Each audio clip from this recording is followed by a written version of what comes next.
दिल्ली के तिलक नगर स्थित एक कार शोरूम में दो शूटर ने अचानक ताबड़तोड़ फायरिंग करके दहशत का माहौल पैदा कर दिया। आरोपी घटना को अंजाम देने के बाद एक पर्ची छोड़कर गए जिसमें रंगदारी मांगी गई है। पुलिस का कहना है कि इस घटना के पीछे गैंगस्टर हिमांशु उर्फ भाऊ का हाथ है। महज 21 साल के लड़के के खिलाफ इंटरपोल ने रेड कॉर्नर नोटिस जारी किया हुआ है। माना जा रहा है कि वह इस समय पुर्तगाल में है। यह लड़का दिल्ली एनसीआर के लोगों और पुलिस की परेशानी का लेटेस्ट कारण है। इन दिनों अगर किसी बिजनेस आउटलेट पर 1 दर्जन से ज़्यादा गोलियां चलाई जाती हैं तो पुलिस का सबसे पहला शक बाहू गैंग पर जाता है। जितनी ज़्यादा गोलियां चलाई गई होंगी उसकी संलिप्तता की संभावना उतनी ज़्यादा रहती है। इस तरह भाऊ, जो मूल रूप से हरियाणा का गैंगस्टर है, दिल्ली एनसीआर के अंडरवर्ल्ड में घुस गया है। दिसंबर 2023 में उसके गुर्गों ने कथित तौर पर द्वारका में एक बिल्डर के ऑफिस पर 40 राउंड से ज़्यादा गोलीबारी की थी, जो 2023 में जबरन वसूली से संबंधित सबसे ज़्यादा खौफनाक घटना बन गई थी। इस साल मार्च में भाऊ के लोगों ने दिल्ली और सोनीपत के बीच स्थित गुलशन ढाबे पर शराब कारोबारी सुंदर मलिक पर 35 से 40 राउंड फायरिंग की थी। सीसीटीवी में कैद हुई इस घटना से सोशल मीडिया पर सनसनी फैल गई थी। संगठित अपराध की दुनिया में भाऊ को अभी 5 साल भी नहीं हुए हैं, लेकिन उसके अपराधों की लिस्ट काफ़ी लंबी है।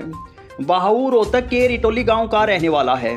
उसके ऊपर दर्ज किए गए पहले अपराधों में एक प्रतिद्वंदी को मारने की कोशिश है। 2020 में जब पुलिस ने उसे एक अटैक के मामले में पकड़ा तो उसकी उम्र 18 साल से कुछ महीने कम थी। उसे हिसार के एक किशोर हिरासत केंद्र में भेजा गया, लेकिन कुछ ही हफ्तों के अंदर वह भाग गया और अपराध की दुनिया में वापस चला गया। कुछ समय बाद वह झज्जर और रोहतक में दर्ज कम से कम 17 एफआईआर में वांटेड था। इनमें से ज़्यादातर हत्या, जबरन वसूली और हत्या की कोशिश से संबंधित थे। 2022 में पुलिस को एहसास हुआ कि भाऊ मुसीबत बन सकता है, तो उन्होंने उसके खिलाफ शिकंजा कसना शुरू कर दिया। इसकी वजह मार्च 2022 में 24 दिन के अंदर हुई 3 हत्याएं शामिल थी। भाऊ ने कथित तौर पर 3, 7 और 28 मार्च को इन मर्डर को अंजाम दिया, जिससे पुलिस सख्ते में आ गई।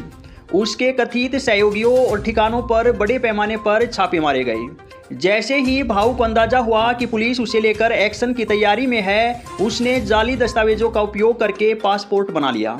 लुकआउट सर्कुलर जारी होने से पहले ही वह देश से भाग गया। वह कथित तौर पर 2022 के आखिर में दुबई और फिर पुर्तगाल भाग गया। 2023 में कानूनी एजेंसियों ने भाऊ और उसके सिंडिकेट पर कड़ी कार्रवाई की। पिछले साल अप्रैल में हरियाणा पुलिस ने सीबीआई के जरिए इंटरपोल से संपर्क किया और उसके खिलाफ रेड नोटिस जारी कराया।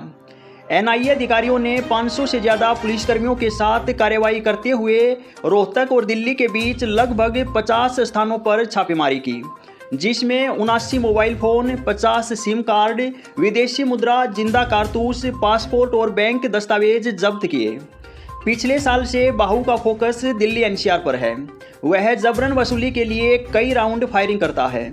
जहां हरियाणा पुलिस ने गैंगस्टर पर 1.5 लाख से ज़्यादा का इनाम घोषित किया है, वहीं दिल्ली पुलिस ने भी 1 लाख रुपए घोषित किया है।